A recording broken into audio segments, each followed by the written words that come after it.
Hello दोस्तों, नमस्कार। मैं विक्रम कुमार और आप देख रहे हैं विक्रम कुमार 35 पर आज की वीडियो। तो दोस्तों, आज की वीडियो इस प्रकार है कि हमारे भारत देश में कई ऐसी फोक लीलाएं लिखी गई हैं जिसका ना तो कोई प्रमाण है और ना ही कोई साक्ष्य है।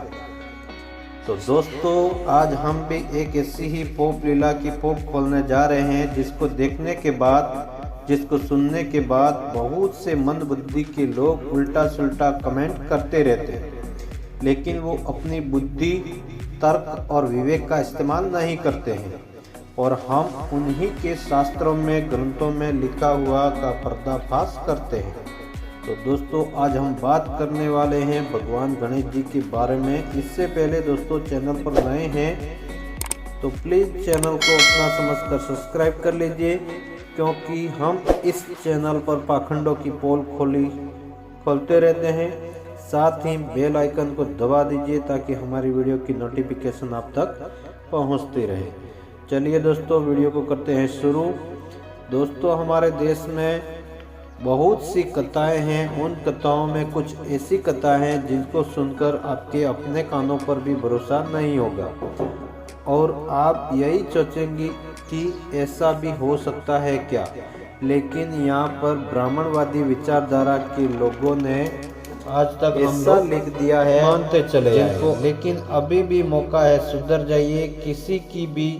किसी भी बात को मानने से पहले अपने दिमाग में डालकर, तर्क की कसौटी पर डालकर सोचिए, विचार करिए और जो बात तर्क की कसौटी पर खरी उतरे उस बात को ही मानिए, क्योंकि यहाँ पर मैथियोलॉजी के विचार बहुत ही ज़्यादा संख्या में यहाँ पर प्रसारित किए जाते हैं। नहीं तो आप जिस तरीके से पाखंड में जी रहे हैं, आपकी आने वाली पीढ़ी और आपके बच्चे भी पाखंड और अंधविश्वास में जीते रहेंगे।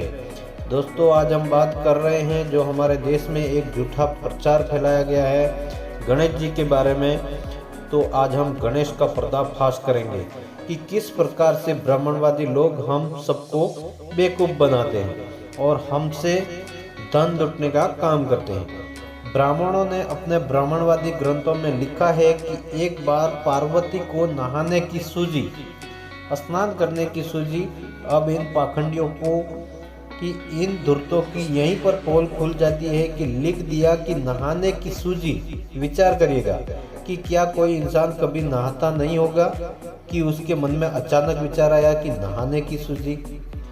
तो इसलिए यहाँ उनकी पोल खुल जाती है और ये साफ साफ जाहिर हो जाता है कि ये सिर्फ और सिर्फ गफोड़ लीला है, पोप लीला है और इसके अलावा कुछ नहीं है। और आगे सुनिए, वह नहाने के लिए झरने के नीचे चली गई, लेकिन तभी उनको याद आया कि वहाँ पर कोई दरवाज़ा तो है नहीं, यहाँ कोई भी आ जाएगा।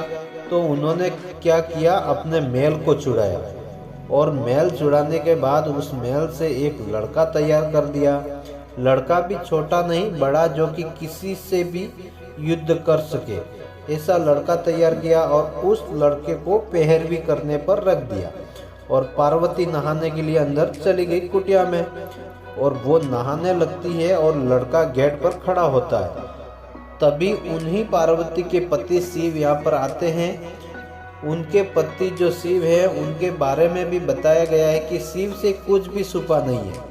शिव की नज़रें सब पर होती है, हर एक एक्टिविटी पर शिव की नज़र होती है। तो क्या यहाँ पर भी उनकी पोप लीला खुलकर सामने आ जाती है इन ब्राह्मणों की। उसमें खुद ही पता चल जाता है कि ये झूठ बोल रहे हैं, क्योंकि शिव जब सामने आते हैं तो क्या होता है, शिव उस लड़के को पहचानते नहीं है। तो क्या उनको ये नज़र नहीं आया था कि जब उनकी नज़र सब पर होती है कि हमारी पत्नी ने महल से एक लड़का तैयार किया है जिससे मैं युद्ध कर रहा हूँ, लेकिन नहीं, यहाँ शिव को मालूम ही नहीं है कि लड़का कौन है। ऐसा होता है क्या, लड़के ने कह दिया कि आप अंदर नहीं जा सकते, तो लड़के की बात सुनी शिव ने कि आप अंदर नहीं जा सकते हैं।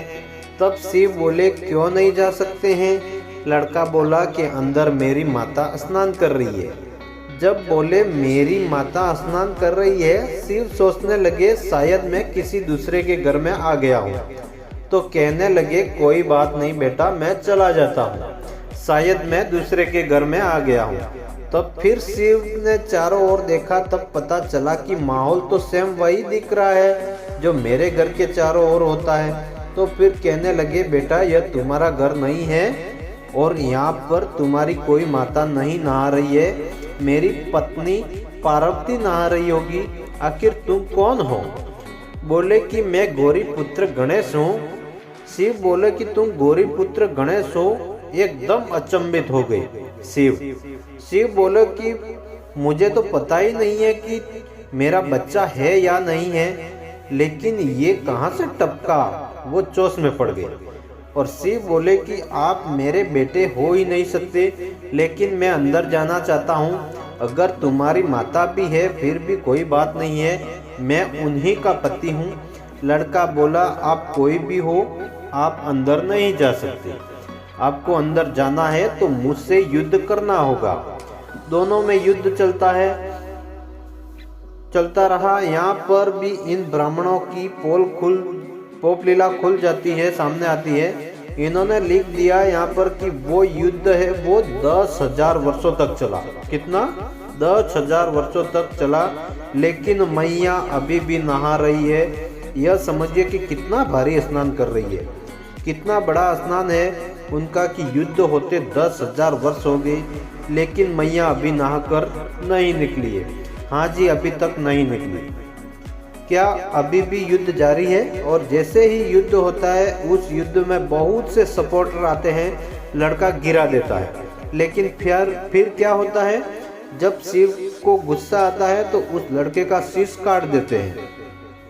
जब शीश काट देते हैं तब तुरंत ही मैया बाहर निकलती है। मतलब जो युद्ध 10,000 वर्षों सालों तक चला था, उसके बीच मैया नहाकर बाहर नहीं निकली। और जैसे ही लड़के का शीश कटा ही तुरंत ही मैया वो नहाकर बाहर आ जाती है। अब वहां पर मैया रोने लगती है, विलाप करने लगती है कि आपने मेरे बेटे को मार दिया, आप इस बेटे को जीवित कर दीजिए, नहीं तो मैं खुद जीवित नहीं रहूंगी। शिव उसी टाइम जंगल में से एक छोटा हाथी मंगवाते हैं। उस हाथी को मारकर उसका शीश लड़के को लगा देते हैं। अब यहाँ पर भी उनकी पोप लीला समझ में नहीं आती इन ब्राह्मणों की कि उन्होंने लिखा क्या है। उनको खुद ही पता नहीं है कि क्या लिख देते हैं, क्योंकि बंद कमरे में लिखी हुई कहानियां कभी सच नहीं हुआ करती। यहाँ पर भी समझिएगा, तार्किक लोग विचार करें कि क्या यहाँ पर कैसे इन लोगों ने शीश सेट कर दिया। इस समय में आप खुद ही देख लीजिएगा, बेटे और बाप का खून मैच नहीं करता है, और माँ बेटे का खून मैच नहीं करता है, भाई और बहन का खून मैच नहीं करता है, और भाई भाई का खून मैच नहीं करता है। तो फिर ये कैसे हो गया कि एक जानवर और इंसान का खून मैच करवा देंगे?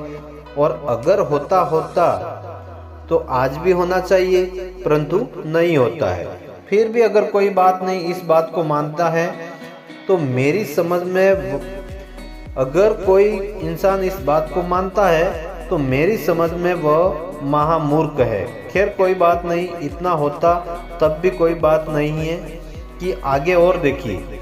सोचने वाली बात यह है कि जब ये उस मरे हुए लड़के को जीवित कर सकते थे और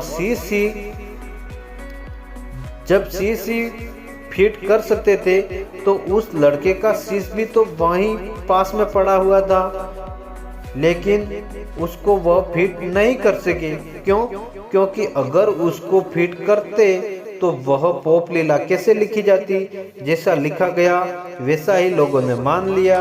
और जब लोगों ने मान लिया, जब कोई सवाल नहीं उठाया, क्योंकि जब तक आपके पास ज्ञान होगा तो ही तो सवाल उठाएंगे।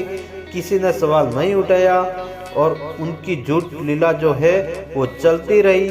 तो मैं तो यही कहना चाहूँगा कि इस बात को समझें और विचार करें, शिक्षित बने, संगठित रहें और इन मनोवादियों के खिलाफ संघर्ष जारी रखें। लेकिन एक बात कहना चाहूँगा यहाँ पर कि अपने बच्चों को संविधान पढ़ाएं, तर्कवादी बनाएं। आपके बच्चे तर्कवादी होंगे, आपका परिवार तर्कवादी होगा। आज के लिए इतना ही। दी गई जानकारी आपको कैसी लगी कमेंट में जरूर